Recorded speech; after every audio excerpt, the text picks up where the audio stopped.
Rien ne semble en mesure de faire dévier la Fed de sa trajectoire. Alors cette question, Jérôme Powell mène-t-il une guerre absolue contre l'inflation? Bonjour Nicolas Gottsman. Bonjour. Responsable de la recherche et de la stratégie à la financière de la Cité. On s'en souvient, le Whatever It Takes, c'était en 2012 de Mario Draghi, pour dire qu'il ferait tout de manière illimitée pour sauver l'euro, évidemment. Et là, on a eu le Until the Job is Done de Jérôme Powell. C'est pas un peu un miroir inversé pour montrer cette totale détermination qui sera jugée dans les faits dans cette croisade de la Fed anti-inflation? Pour le moment, effectivement, c'est le cas. Et les dernières données qui ont été publiées confortent cette hypothèse-là. Et les projections qui ont été publiées par la Fed maintenant montrent effectivement qu'ils attendent des taux à 4,4% à la fin de l'année, à 4,6% lors de l'année 2023. Donc effectivement, la détermination, en tout cas, à lutter contre l'inflation, aujourd'hui, il n'y a pas beaucoup de limites. Et pour le moment, en tout cas, sur les facteurs qui pourraient limiter à peu près son intervention, il n'y a aucun élément qui pourrait nous permettre de dire qu'effectivement, ils vont calmer le jeu. Donc pour le moment, je pense qu'on a quand même quelque chose qui est relativement solide, justement, qui est annoncé pour pouvoir lutter contre l'inflation, d'avoir des taux à 4,6% l'année prochaine, alors qu'aujourd'hui, on est déjà à 3%, alors qu'on était à 0 au mois de mars dernier. Et que la récession menace aux États-Unis.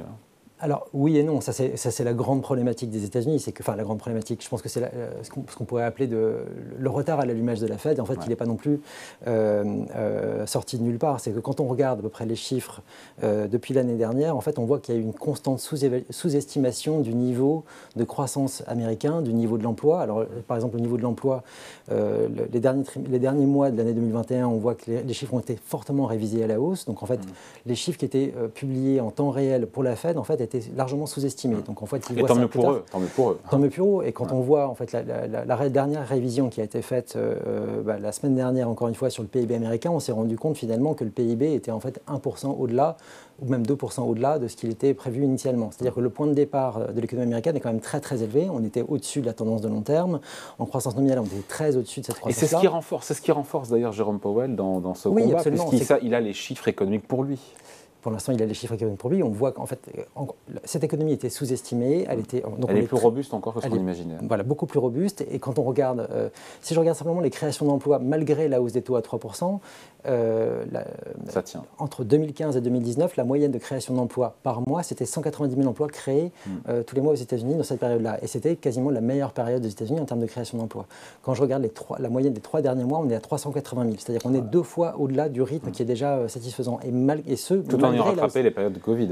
Oui, en plus. Quasiment, oui, c'est ça. Et donc, on est vraiment sur un rythme très, très élevé, ce qui explique qu'on a des mesures de salaire qui sont comprises entre 5,5 et 6,7% de croissance des salaires aux États-Unis. Donc, c'est effectivement très, très important. Si je dresse un tableau global du marché de l'emploi américain, on a à peu près 160 millions d'emplois aux États-Unis. On a 11 millions d'offres d'emploi disponibles pour le marché américain, ce qui nous fait une demande d'emploi qui est de 171 millions. Si je regarde l'offre, la population active, c'est 165 millions. C'est-à-dire qu'on a une demande d'emploi qui est supérieure à la population active, de 5 ou 6 millions de personnes.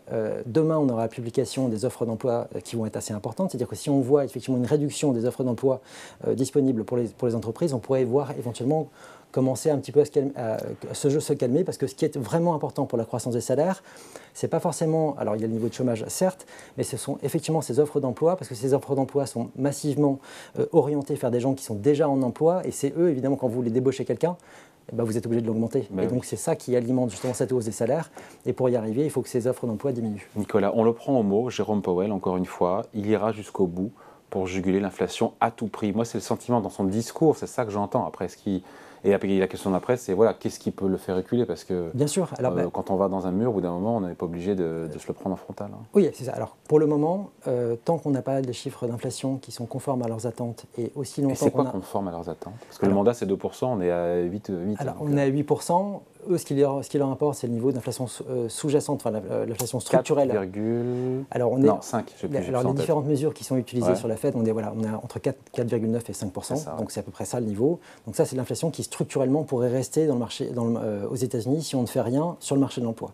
Donc, sur ça, ils ont besoin de voir que ça se calme un petit peu. Donc, ils ont déjà besoin de voir que le nombre d'offres d'emploi disponibles commence à diminuer, que ça puisse ensuite, par effet ricochet, commencer à faire baisser les niveaux la croissance des salaires, et enfin, que ça puisse avoir, dans un troisième effet, éventuellement un effet sur les niveaux d'inflation. On n'en est pas encore là, ça va être assez lent, évidemment. Et le tout, c'est d'arriver à faire ça sans avoir un impact massif sur le niveau de l'emploi. Et là, par contre, on pourrait peut-être avoir une réaction de la Fed qui serait peut-être anticipée. C'est si jamais, étant donné que leur mandat est celui de lutter contre l'inflation, mais également pour promouvoir l'emploi maximum, si jamais le marché de l'emploi venait à être impacté trop massivement par le resserrement court, on pourrait avoir un retournement. Donc il y a deux hypothèses. Soit la politique monétaire produit ses effets, et dans ces cas-là, l'inflation commence à se calmer, et donc la Fed peut amender son discours et faire une inflexion. Ça, c'est le scénario qu'on souhaite tous. C'est ça. Soit il y a le scénario où la récession est plus prononcée que prévu, le chômage s'envole, et où une correction boursière qui est en cours, on est en bear market. Encore une fois, ça reste, il n'y a pas de... Ça, pour le coup, je pense que la Fed en est satisfait. Ils ont été accusés pendant tellement longtemps d'être là pour soutenir le marché action, qu'aujourd'hui, on voit que leur action produit justement une baisse des marchés qui, à mon avis, les satisfait un petit peu parce que justement... Et jusqu'à quel point? Ils en sont... pour le marché action, pour l'instant, on va dire tant qu'on n'arrive pas dans une crise financière, je pense que ça ne leur pose pas vraiment de problème. Ils sont même plutôt satisfaits. En fait, si vous regardez l'évolution, je pense que ce qui est important de regarder, c'est de regarder et les taux et le marché action. Si vous voyez les marchés actions baisser, mais que les taux augmentent, ce qu'on voit depuis le début de l'année, pour eux, ce n'est pas trop de problème. Ça veut dire que, en gros, les anticipations de croissance et d'inflation et d'anticipation de taux sont plutôt à la hausse, ce qui porte le marché des taux. Et évidemment, ça provoque une réévaluation à la baisse du marché action. Donc, tant que ce scénario-là se déroule, ça leur va. C'est OK. Par contre, si on a un retournement du marché obligataire, c'est-à-dire les taux longs qui commencent à partir vers le bas, ce qui montrerait que le marché commence à anticiper de fortes dégradations en termes de croissance et d'inflation pour l'avenir, à très long terme, là on a un problème. Et dans ce cas-là, si jamais... Donc paradoxalement, ça paraît paradoxal en apparence, si les taux longs américains devaient dégringoler et partir dans l'autre sens, ça pourrait inquiéter la Fed. Ça pourrait être un système d'alarme pour eux, effectivement, comme ça l'a été par exemple en 2019.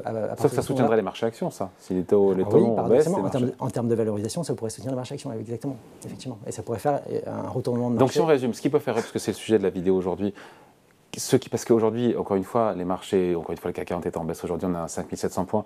Cette logique ce couple taux inflation dollar, c'est un couple à 3 qui mène la danse, encore une fois, sur les marchés. On se dit, mais tiens, qu'est-ce qui peut faire infléchir la Fed si on résume l'action de la Fed pour qu'elle se calme un petit peu? Alors, des meilleurs chiffres d'inflation de leur part qui pourraient les calmer, un ralentissement trop brutal du marché de l'emploi.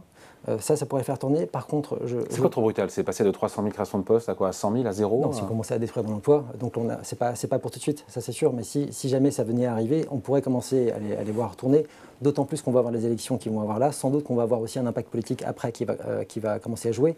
Pour le moment, le marché de l'emploi, il n'est pas impacté, donc politiquement, tout se passe bien. Si le marché de l'emploi commence à être impacté, les politiques vont commencer à mettre la pression également sur la Fed en disant est-ce que c'est vraiment utile d'aller aussi loin? Donc là, on est plutôt début 2023. Voilà, on est plutôt début 2023, et encore, c'est même pas forcément sûr, parce que si le scénario d'un atterrissage en douceur, c'est-à-dire d'arriver simplement à calmer les offres d'emploi... Vous y croyez, vous? C'est théoriquement possible. Ouais. Ça ne s'est jamais passé dans le passé. Pourquoi pas? En tout cas, la recherche qui fournissent actuellement sur ce scénario-là est plutôt convaincante. Ensuite, évidemment, ils n'ont pas l'histoire avec eux et ça ne s'est jamais produit dans le passé. Donc, évidemment, il y a un doute énorme là-dessus. Mais le chemin est quand même, à mon avis, reste possible, même s'il n'est pas forcément le scénario central. Par contre, le scénario d'avoir une coopération internationale qui permettrait à la Fed d'arrêter son cycle de resserrement parce que c'est trop pénalisant pour les autres zones économiques, ce scénario-là me semble par contre peu crédible parce que justement chacun a des positions assez différentes. Quand on regarde la BCE aujourd'hui, c'est que la situation est très très différente. En plus, que ce soit le yen avec la Banque du Japon, la Banque Centrale Européenne avec l'euro, d'avoir nos devises qui sont à la cave, évidemment, ça renforce le problème de l'inflation. C'est ça, mais simplement pour illustrer, je pense, le niveau de puissance de l'économie américaine, le pouvoir d'achat des salariés américains, malgré une inflation à 8%, a augmenté de 6% depuis la fin 2019. Si je regarde la même chose, donc ajusté de l'inflation, les salaires réels, par employé. Si je regarde ce chiffre-là en Europe, donc le salaire ajusté de l'inflation en Europe, on est à moins 4% par rapport à 2019. Il y a un écart qui est colossal entre les deux zones économiques, les situations sont très très différentes. On explique pas. On explique par un soutien américain qui était bien supérieur à celui qu'on a eu en Europe et qu'aujourd'hui on a une crise énergétique qui fait souffrir beaucoup plus les populations et surtout on n'a pas l'accélération des salaires qu'on a aux États-Unis. Allez, merci beaucoup. Explication signée Nicolas Gottsman, responsable de la recherche et de la stratégie à la financière de la Cité. Salut.